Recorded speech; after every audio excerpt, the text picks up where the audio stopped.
Hari ini saya ada 4 kegiatan. Pagi ketemu adik-adik, kemudian jam 9 saya sama seperti adik-adik kuliah, ya. Kemudian itu diteruskan sampai jam 12 ya, jam 12 kurang seperempat ya.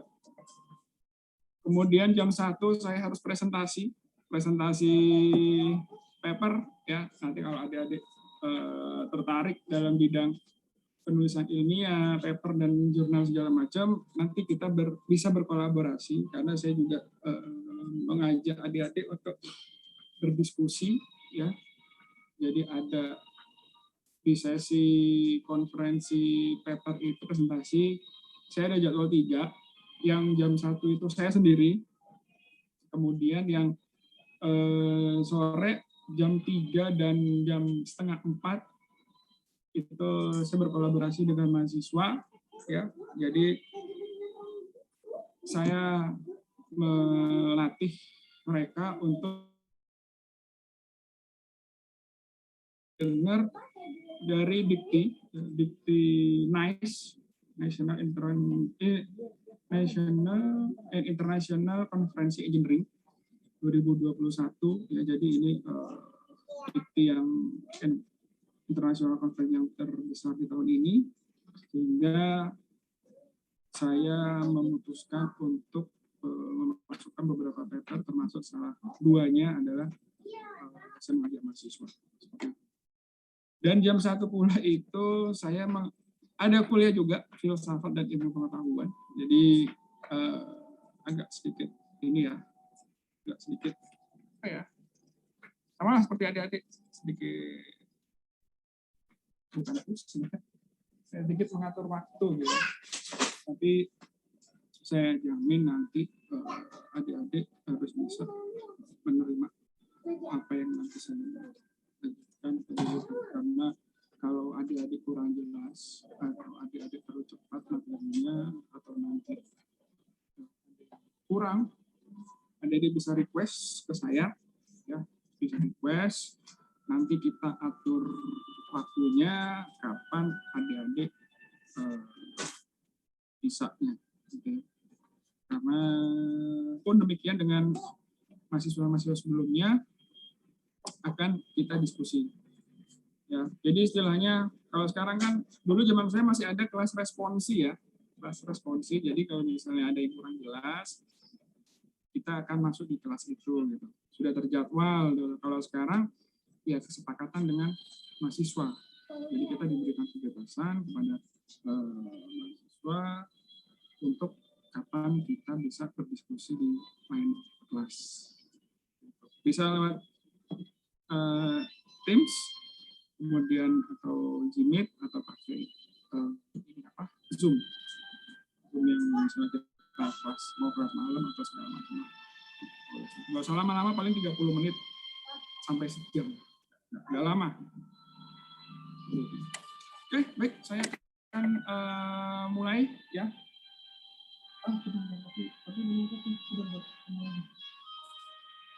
Kemudian untuk segala informasi, ada suara musik kedengeran nggak? Sayup-sayup. Ada ya? Kenceng nggak? Itu saya udah masuk plenary hall masalahnya. Ada tolong kasih nama itu. Ini informatif dan masuk. Ya. Ya. Oke, jadi nanti pun segala macam informasi akan saya publikasi di IG. Kayak kemarin ada informasi, saya tahu di IG banyak tuh yang ngechat di WA. Akhirnya ada ngeh setelah melihat IG saya. Jadi informasi di situ semua. Oke, baik, bismillahirrahmanirrahim. Semoga semua dalam keadaan sehat. Pagi hari ini saya akan memperkenalkan ya. Kemarin itu masih general dan sekarang agak sedikit jurus ya, di mana di sini akan lebih ke operation walaupun alat-alat yang kemarin saya perkenalkan sudah ada di sini, sehingga adik-adik tahu bagaimana 5 sistem rig itu dapat bekerja. Seperti yang saya sudah jelaskan sebelumnya, salah satu sistem pemboran itu tidak dapat bekerja, semuanya pun juga tidak akan bisa bekerja. Ya, nah ini kata ya yang menggambarkan pekerjaan kami nun jauh di sana. Jadi ya adik-adik bisa merepresentasikan drilling atau pemboran itu apa ya. Jadi harus sudah siap dengan konsekuensinya, ya, jauh dari pacar, jauh dari istri bagi yang sudah beristri, ya, jauh dari suami, saya yang sudah bersuami, karena pun kami juga tidak memungkiri ada pekerja wanita yang dirik, gitu ya. Kemarin waktu saya konsultan di Palembang, ya, dari Selam Bersih itu ada adik kelas di situ, ya, dan kebetulan dulu masuk kelas saya. Jadi dan kebetulan juga dia pembimbingan sama saya gitu akhirnya. Jadi ya kita profesional dalam bekerja, lepas dari jam kerja kita bisa berdiskusi dan segala macam. Ya, itu pekerjaan kami. Dan saya nggak nyangka juga dia ada di sana gitu ya. Oke. Baik, ini komponen-komponennya ya. Saya akan mulai dari derrick, mesh dan substructure karena ini merupakan bagian penunjang adik-adik ya dalam struktur itu sendiri. Nah, ini derrick ya. Di atas sana itu nanti ada yang namanya mesh dalam satu kesatuan. Jadi ini merupakan rangka susun baja bagaimana nanti rig dapat berdiri. Ya. Nah, kemudian ini mesh, ya, ini mesh, ini alat itu mesh. Dan di sini tuh derrick tadi, ya. Ini saya ambil waktu saya bekerja. Jadi rig tidak jauh dari pantai, ya, tidak jauh dari pantai. Kita akan ngebor di bawah sini. Ya, kita ngebor di bawah sini. Zona hidrokarbon ya ada di sini. Sekitar 800 meter dari bibir pantai. Bang, kenapa nggak di tengah laut sini saja? Satu, karena biaya ya, yang pasti kita harus ekonomis ya, dalam arti kita harus perhitungan bagaimana cara kita untuk mendesain suatu lintasan. Kalau dari laut kita bisa vertikal, otomatis biaya sumurnya murah, tapi biaya rig mahal sekali. Kalau dari sisi kita di darat, kita akan directional ya, atau deviated atau horizontal dengan biaya yang murah. Dalam arti perbandingan rig laut dan perbandingan rig darat itu sangat jauh berbeda. Ya. Dan kemudian ini substructure, ya, ini dasar rig adik-adik. Nanti di bawah sini pun itu akan dipasang yang namanya BOP, wellhead, dan peralatan-peralatan lainnya. Dan di atas ini itu ada derrick dan paling atas itu adalah mesh. Satu kesatuan itu dinamakan rig. Nah, kemudian kita juga butuh tenaga, ya, remover, engine yang biasa saya gunakan itu adalah Caterpillar di 5021, ya, dan itu merupakan komponen bagaimana cara kita untuk mendeliver tenaga ke seluruh penjuru rig. Semua butuh tenaga, mulai dari mat engine, kemudian draw wall, top drive, kehidupan lilin kita di situ kita membutuhkan yang namanya listrik. Dan semuanya itu tenaga dan listrik dihasilkan oleh yang namanya remover ini. Oke. Nah ini kalau adik-adik suka mesin ya, kalau adik suka otomotif, jadi sudah tahu ya, kalau misalnya mechanical dia masih menggunakan apa istilahnya, apa, rantai atau sprocket lah ya, seperti itu mechanical. Jadi adik-adik tahu bagaimana cara kerja rig yang mechanical ini sendiri, engine ini sendiri, ya, sehingga di dalam engine itu terdapat yang namanya governor. Jadi governor itu nanti akan merilis atau mengkombinasikan ya segala tenaga yang akan disalurkan oleh rig. Karena kita juga butuh yang namanya perendaman. Ya, perendaman itu untuk apa? Untuk mengurangi getaran dari engine itu sendiri. Ketika engine itu bekerja secara terus-menerus, ya, dan itu akan mengakibatkan jam berkurang engine akan berkurang. Itulah mengapa itu butuh governor. Ya.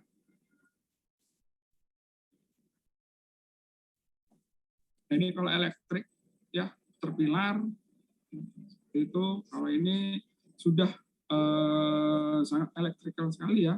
Jadi nanti dari sini akan dihubungkan ke mat engine seperti ini. Sehingga apa? Pendistribusian sistem tenaga tersebut akan secara merata. Gitu ya. Ini simpel sekali, kalau sudah yang ambil on slot mungkin akan lebih paham ya. Nah ini kalau sistemnya ya, ada yang sudah tahu ya, DC-DC, ada yang AC-DC, ya, ada yang teleskopik, ada yang masting.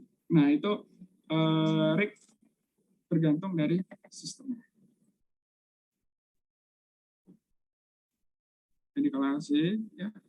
Nah ada yang namanya ACR. Nah nanti ACR ini akan menyalurkan tenaga kelistrikan ya di setiap komponen, mau dari living kita, dari mat engine, kemudian dari pompa-pompa yang ada di motor, kemudian shaker dan yang lain-lainnya.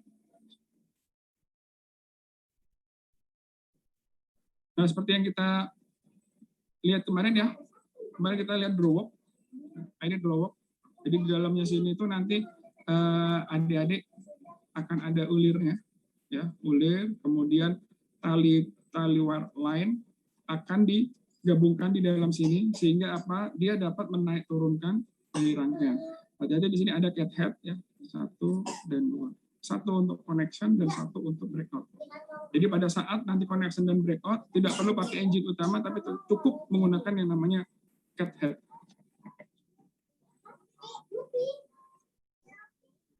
Nah, kemudian di sini ada crown block, ya, ada crown block, ada reel-nya juga, sistem reel juga di sini. Jadi di sini untuk menggantungkan tali, ya, hingga berhubungan dengan yang namanya traveling block, ya, sehingga apa? Sehingga traveling block akan bisa naik turun seperti itu. Di sini ada paling ujung namanya crown-o-matic, ya. Jadi crown-o-matic itu, nah di bagian sini itu ada crown-o-matic. Di bagian sini lah ada crown-o-matic. Jadi apabila terjadi hal-hal yang tidak kita inginkan, crown-o-matic itu akan bekerja.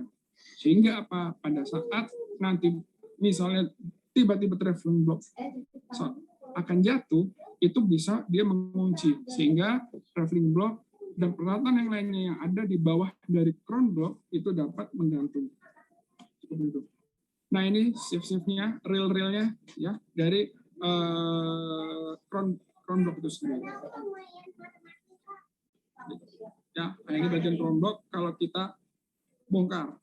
Nanti adik-adik kalau misalnya berkesempatan apa kuliah lapangan ya dan kerja praktek, kalau misalnya main-main ke yard atau ke maintenance dari BPSDM Migas Cepu, itu biasanya ini digunakan untuk latihan para rekru, ya, untuk rekru untuk apa? Untuk latihan. Seperti itu. Ini ya, block. Dia sama mama dia. Nah kemudian ini traveling block, ya. Nah ini traveling block ya. Jadi digunakan ya pasti untuk menaik turunkan dari satu komponen PHA seperti itu. Dan dia digantung. Nah, ini ya traveling block ya. Ya saya. Jadi sudah banyak ini gambarnya, di mana-mana pun sudah ada. Jadi ada tinggal referensi gimana. ya. Nah, ini kalau kita gantung, ini biasa kalau kita taruh seperti ini, biasa kita untuk melakukan NDT, non destructive test, ya, apakah di sebelah sini itu ada yang masih ada retakan-retakan, sehingga apa? Sehingga itu akan dites apakah peralatan ini layak atau tidak. Seperti itu, ya. Nah, kemudian ada yang namanya deadline anchor, ya. Jadi ini sebagai jangkar, ya, berarti, ya, anchor. Jadi dia akan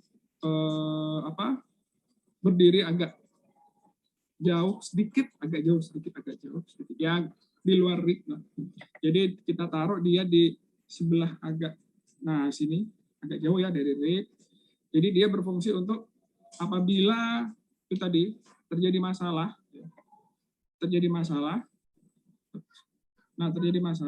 dia akan segera mengunci, ya, segera mengunci. Kemudian salah satu tugasnya lagi adalah pada saat nanti kita melakukan round trip, ya, itu ada yang namanya ton miles. Jadi beban 1 ton dalam 1 miles, wire rope itu, ya, drilling line itu harus kita potong. Kenapa? Karena di situ sudah istilahnya tali kabel itu, drilling line itu sudah tidak layak untuk kita naik turunkan.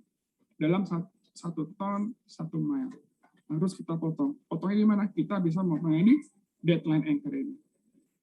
Ya, sehingga apa? Sehingga pada saat nanti pemboran selanjutnya, nah ini nanti kita potong di sini.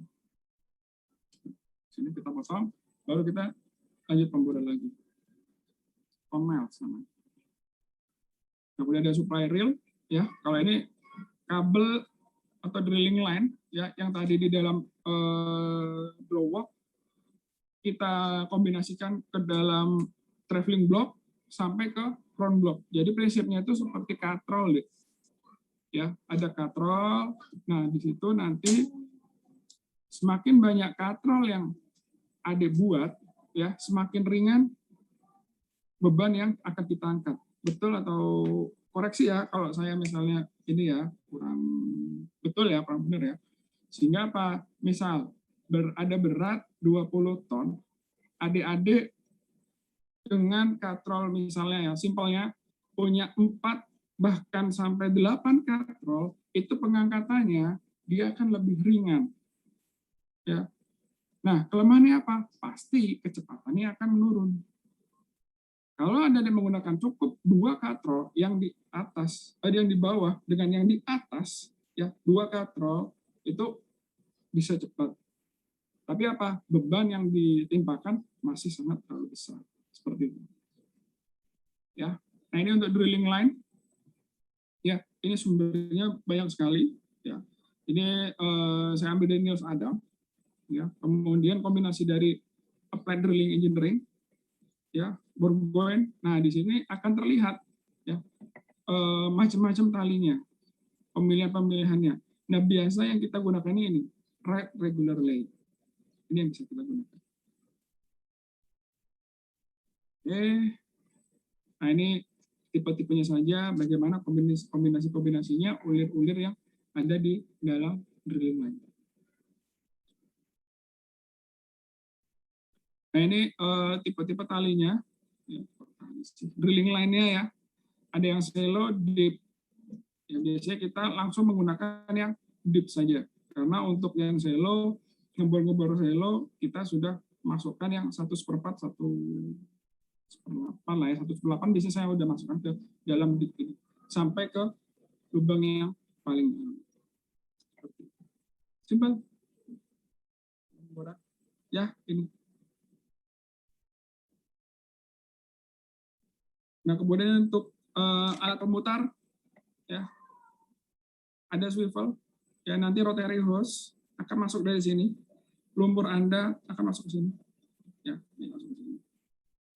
Sini, sehingga adik-adik akan tahu bahwa lumpur akan mengalir di sini, masuknya di sini, ya.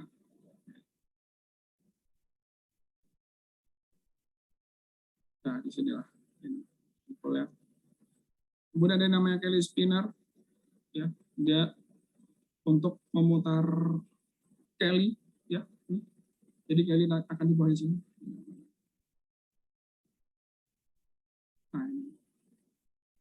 Ya, Kelly spinner. Ini swivel, Kelly spinner. Ini dalam satu rangkaian biasanya.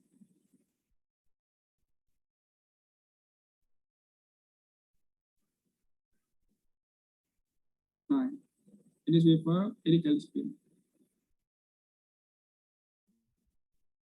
Nanti adik-adik akan pegang lah pada saat nanti kuliah. Nah, ini Kelly, ya, seperti yang saya bilang.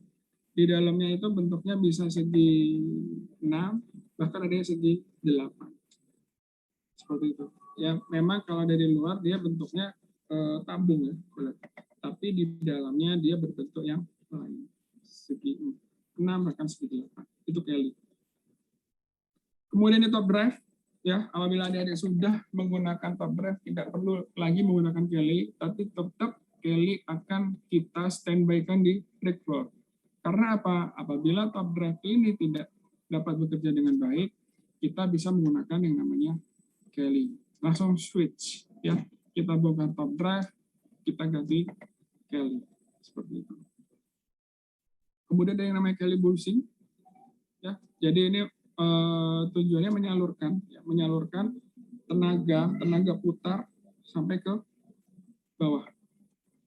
Kelly bushing. Nah, ini biasanya akan kami gunakan salah satunya untuk referensi pada saat pemboran berarah, ya, di mana letak rotary Kelly bushing ini, berapa tinggi rotary Kelly bushing, apakah dia di atas rotary table sekian feet, ya, ataukah dia akan sejajar dengan rotary table, sehingga apa, pada saat nanti kita akan melaksanakan pemboran berarah, Kelly bushing ini bisa jadi referensi seberapa besar pipa yang sudah masuk atau sudah reach dari total depth. Jadi jangan sampai pas benar-benar top drive itu ada di atas sini deh. Top drive itu benar-benar di atas rotary Kelly bushing. Karena apa?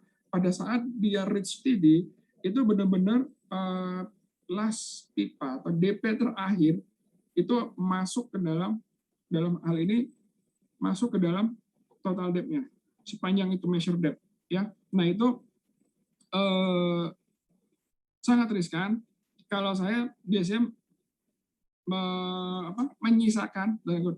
menyisakan sekitar 10 feet, ya, karena panjang DP kan 30 feet, ya, 30 feet sekitar ya 9 meter lah, ya, 9 meter di situ 30 feet. Nah, saya menyisakan 3 meter. Untuk apa? In case, ya, ada terjadi masalah, saya masih bisa berpegangan di dalam DP sendiri. Sehingga apa? Pada saat nanti kita akan tutup BOP, itu dia masih mengunci di badan dari drill pipe, daripada harus di leher ataupun di kepala drill pipe. Karena apa? Pada saat penguncian atau pada saat dia memotong, pada saat dia mencekik, ya, dalam hal ini BOP-nya, itu bisa kita langsung kita kerjakan, gitu ya. Jadi DP masih dalam tatanan kita. Kemudian di master bushing, ya, nanti RKB dimasukkan ke sini. Nah, di sini nanti ini akan dimasukkan ke rotary table. Master bushing. Di rotary table, master bushing, Kelly bushing. Nah, ini rotary table, ya. Yang kemarin. Nah, ini master bushing kita taruh di sini. Baru RKB. Ya, jadi akan ada perbedaan, ya, perbedaan antara rotary Kelly bushing, rotary table, kemudian master bushing dan rotary Kelly bushing. Dan ini akan bekerja dalam satu kesatuan. Semua berputar, mereka akan berputar. Ya. Nah, di sini nanti akan mentransmit apa? Torsinya. Mentransmit torsi pada saat dia akan melakukan round trip atau run in flow. Pusing? Ada pertanyaan? Terlalu cepat? Nah, ini rotary table, ya. Jadi berbagai macam kombinasi. Ya, jadi rotary table ini tetap harus dipasang walaupun tidak digunakan. Dalam arti tidak digunakan itu dia kan standby saja. Ya, ketika top drive tidak dapat bekerja, kita langsung pasang Kelly, kita langsung menyalakan yang namanya rotate table. Tetap sebelum kita operation, ya sebelum kita operation, kita harus tes ini yang namanya rotate table. Karena prosedur kami sebagai komen, kita harus tes semuanya, mulai BOP tes, personal drill ya, kemudian sampai komponen-komponennya, termasuk kelistrikan. Karena pernah ada kejadian unik, kita lagi ngebor, mati lampu, ya kita mati lampu dan kita diam beberapa saat. Apa yang terjadi? Kita lari untuk nutup yang namanya manual BOP, ya. Dan saya merasakan bagaimana menutup manual cuk. Biasanya kan kita hanya menutup di ruangan ya, hanya tutup ceklek, gitu kan. Manual cuk akan tertutup, gitu ya. Semua gate akan otomatis terkoneksi, tak tak tak tak tak tutup. Sedangkan nanti tool pusher akan menutup di langsung di BOP-nya kalau kita tidak kalau kita terkendala. Nah, ini mati lampu, semuanya harus bekerja. Sehingga apa? Penutupan BOP itu sangat pelan. Pelan, cari tek. Dalam kondisi mati lampu. Itu terjadi di salah satu sumur di Indonesia lah. Ya. Jadi saya masih bekerja di situ. Ya, saya masih bekerja di perusahaan itu di ABS lah, di ABS. Kemudian rig blackout, seperti adik-adik masih fresh, apa yang harus saya lakukan, ya kan?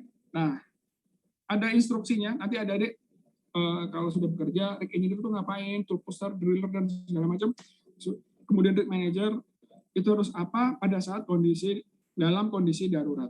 Ya, seperti jadi adik-adik harus aware apa yang harus adik lakukan. Dan kebetulan saya adalah menutup di manual cuk itu tadi.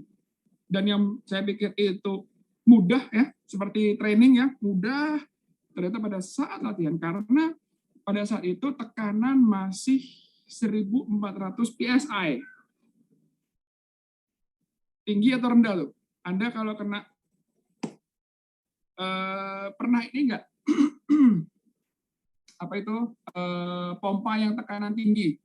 Kalau habis cuci mobil, cuci motor, untuk membersihkan celah-celah air di lipatan-lipatan mobil atau motor. Biasanya kan suka pakai high pressure pump ya, yang biasa ditarik kabelnya bulat, gitu. Sudah pernah cobain di tangannya belum? Pernah ya? Pernah ya? Nah, pernah. Oke, pernah. Itu paling itu sekitar 5 PSI lah ya. Itu sekitar 5 PSI sampai paling tinggi 10 PSI. Nah, ini 1400. Dapat tugas ya, instruksinya menutup penutup dan 1400 PSI. Ya. Adik-adik bisa bayangin lah ya, untuk menutup 1400 PSI. Seperti itu. Nah, itu banyak kejadian-kejadian unik sebenarnya pada saat kami itu bekerja di rig. Ya, contohnya itu. Oke, itu table. Ini ya. Ini sumbernya saya ambil di manual training book. Ya, manual training book dari Transocean. Jadi saya mengikuti training menjadi rig manager ya. Tapi saya mentok di driller 3 ya, karena saya harus pindah ke perusahaan lain, ke MB Century. Jadi mengenai rig crew, saya di driller, posisinya driller 3 ya. Jadi kalau adik-adik ambil sertifikasi itu sama seperti adik-adik fresh grad. Saya kerja 2 bulan, saya langsung ambil sertifikasi driller ya. JB namanya juru bor 3, saya langsung ambil. Kemudian langsung mengikuti training Transocean untuk rig manager. Dan bukunya masih saya simpan sampai sekarang. Kalau ada yang tertarik menjadi rig manager, saya akan deliver semua apa yang pernah saya dapat. Pernah dengar Transocean nggak? Halo? Ini nggak bisa jawab videonya, nggak tahu saya. Pernah dengar Transocean nggak? Halo? Adik-adik? Pernah, Bang. Pernah ya? Ya, Iya, Bang. ya situ ya. Jadi kemudian ini apa? Nabors ya, kalau orang dengar ya, perusahaan-perusahaan trik ya, selain Transocean. Jadi adik-adik harus coba tuh trik-trik dengan kapasitas yang sangat besar. Bagaimana sensasinya adik-adik membuat di perairan laut dalam. Ya, nanti kita bisa cerita. Nah ini kita masuk ke komponen sirkulasi. Ya, jadi kalau adik-adik sudah tahu ya, ini adalah komponen sirkulasi. Ya, ini Mas Bang, kok swivel masih masuk sirkulasi? Tadi Abang menjelaskan swivel masuk ke rotary gitu ya. Nah, karena swivel ini posisinya selain dia untuk membantu memutar, dia juga untuk membantu menyalurkan lumpur hingga ke anulus ya, atau bit. Dari bit keluar ke anulus seperti itu. Nah, alat-alat ini biasanya kalau offline ini urutan-urutan ini tidak boleh tidak berurutan, tidak boleh berurut juga sih. Harus urut ya, harus urut. Ya, jadi nanti di dalam self checker itu ada apa, komponen dari descender apa, komponen dari decelerator apa, itulah mengapa ujian saya simpel kalau offline ya. Adik-adik minimal 100 komponen rig harus dijabarkan. Dalam arti dijabarkan, apa yang dimaksud dengan matpam? Enggak usah. Adik-adik harus tahu matpam letaknya di mana, manifold di mana, standpipe di sana, dan itu menggambar satu folio ya. Adik-adik udah pernah merasakan folio dari kampus belum? Yang warna biru, sudah pernah tahu belum? Belum ya. Nah itu kertas legend ya. Jadi satu folio gitu ya, satu folio bolak-balik bergaris. Itu biasanya adik-adik mahasiswa itu dia menggambar, dibuka ya jadi dua, langsung ke bawah begini. Jadi dia harus menggambar rig beserta komponen-komponennya. Boleh tulisannya ditulis di situ atau nomor 1 apa, nomor 2 apa sampai yang ke 100. Seperti itu. Ya, itu kalau offline. Kalau online ya saya biasanya wawancara. Saya panggil satu-satu. Mau nggak? Mau apa enggak? Kalau dia mau. Dek, jangan tegang-tegang lihat saya serius. Saya jadi tegang nanti. Halo? Mau apa enggak wawancara? Mau saya tes interview atau tulis aja? Adik-adik. Ditulis aja, Bang. Ditulis aja? Bisa aja, Bang. Lebih enak ditulis aja ya daripada wawancara ya. Iya, Bang. Tulis aja. Bang. Alangkah baiknya ditulis, Bang. Oke. Ya sudah. Oke, ini matpam ya.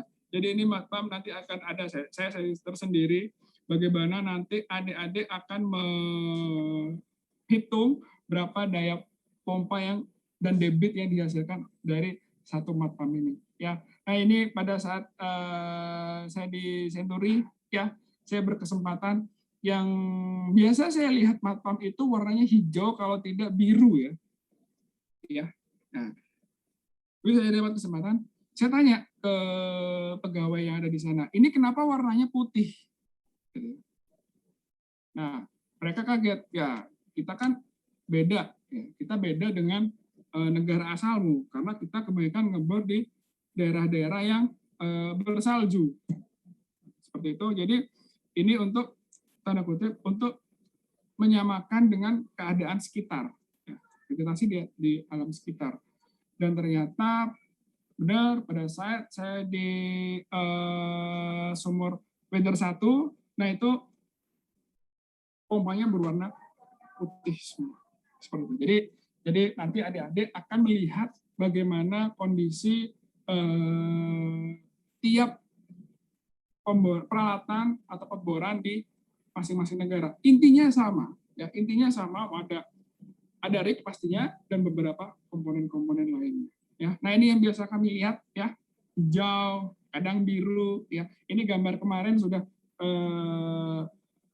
saya masukkan ke general, ya, general 1, ini general 2, nanti akan spesifik. Kemudian inilah yang kami kerjakan. Jadi kalau adik-adik tertarik menjadi math engineer, sudah tahu math engineer? Halo. Math engineer sudah tahu? Kalau ada pernah dengar ya? Oke. Kalau math engineer itu nanti adik-adik akan bekerja di sini. Ya. Jadi ini ada pompa tangki lumpur. Di sini ada yang namanya mixing hopper. Ya. Adik-adik akan bekerja di sini untuk memastikan bahwa lumpur yang akan kita gunakan sudah sesuai. Ya. Dibantu oleh kru-kru ini. Dibantu hingga lumpur itu akan memenuhi syarat pada saat sudah memasuki sumur. Jangan sampai lumpur yang tidak oke, ya, lumpur yang tidak oke, adik-adik harus memasukkan ke dalam sumur. Dan itu bisa satu yang pasti merusak sumur, dan yang kedua akan merusak reputasi kita. Itu. Ya, pernah ada cerita, jadi math engineer ini fresh grade, ya, math engineer fresh grade, dan kebetulan untungnya math engineer ada seniornya, ya, math engineer seniornya, komennya saya.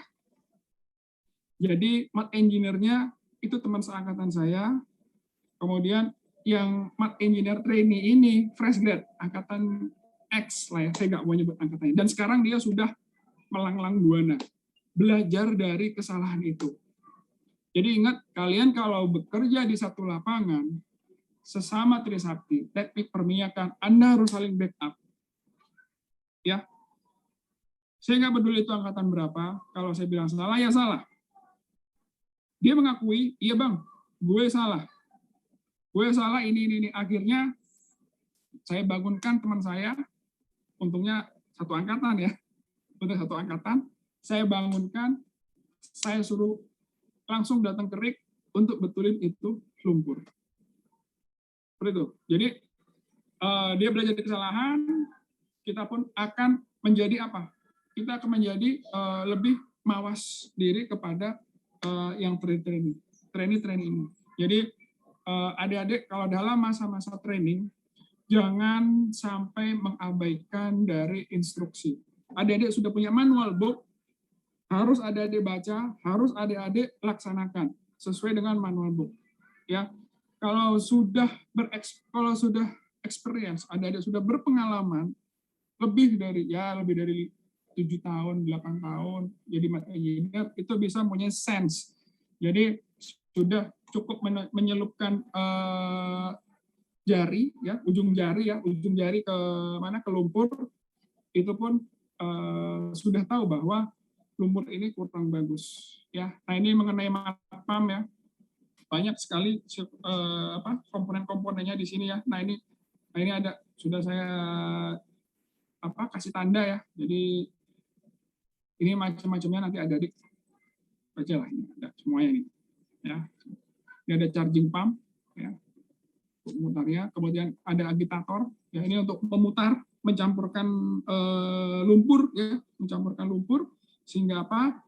Sehingga lumpur akan tercampur dengan baik. Nanti kalau adik-adik sudah tahu lab lumpur belum ya? Belum, Bang. Belum ya? Belum, Bang. Oke, tapi Tekbor 1 sudah ambil? Lagi ngambil? Belum, Bang. Oke. Baru ambil ya? Semester 3 ya? Semester 3 kan ini kan? Iya, Bang. Semester 3 sudah ambil Tekbor 1. Oke. Good, gitu ya. Jadi adik-adik dari situ nanti akan tahu bagaimana lumpur akan diproses. Ya, dalam arti adik-adik harus tahu bagaimana mekanisme lumpur itu akan mendapatkan suatu properties yang bagus. Sehingga apa?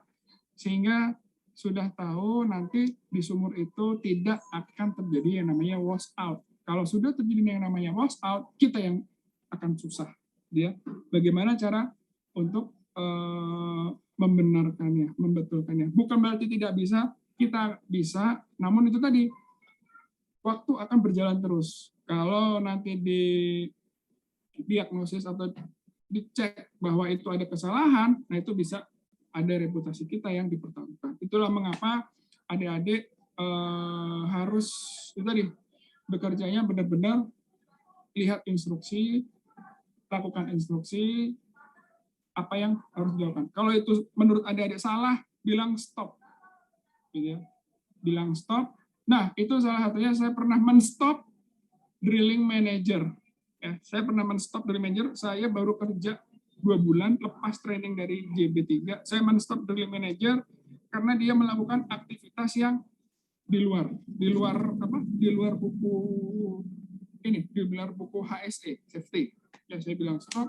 Dia akhirnya bikin laporan bahwa nggak salah, dan alhamdulillah dari situ saya dapat apresiasi ikut training dari Transocean. Nah itu jadi dari hal-hal kecil itu adik-adik harus tumbuh rasa untuk aware ya, atas, bawah, kanan, kiri sekitarnya. Nggak peduli Anda bekerja di rig, dimanapun Anda harus safety. Oke, ini bagian-bagiannya masih ada sekitar berapa ini? 79 slide lagi ya. Dan itu waktunya sebenarnya saya sudah habis ya. Jadi nanti materi ini akan saya berikan. Kalau ada pertanyaan, please jangan ragu tanya ke saya. Hubungi saya. Ya. Jadi itu tadi mengenai penjelasan kita sampai di circulating komponen ini. Ya, ini banyak sekali komponen-komponennya. Jadi nanti adik-adik baca, pelajari. Kalau butuh referensi, hubungi saya. Ya, ada pertanyaan? Ya. Cara memilih lumpur. Oke, kita harus tahu lumpur itu berbahan dasar apa dulu? Berbahan dasar air atau berbahan dasar minyak? Kalau berbahan dasar air itu namanya water based mud, kalau yang berbahan dasar minyak oil based mud. Ada juga yang namanya diesel oil based cementing mud. Itu kita gunakan untuk pemboran di teknik namanya managed pressure drilling. Nah, managed pressure drilling itu nanti akan saya masukkan ke dalam tekbor 2.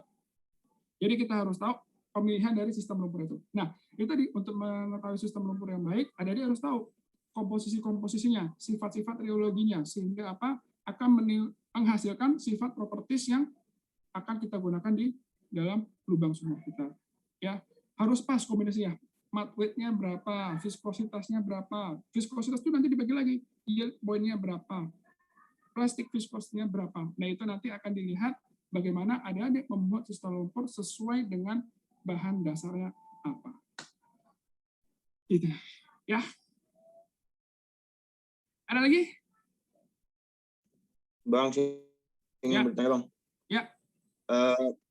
Komponen-komponen rig ini kan banyak, Bang.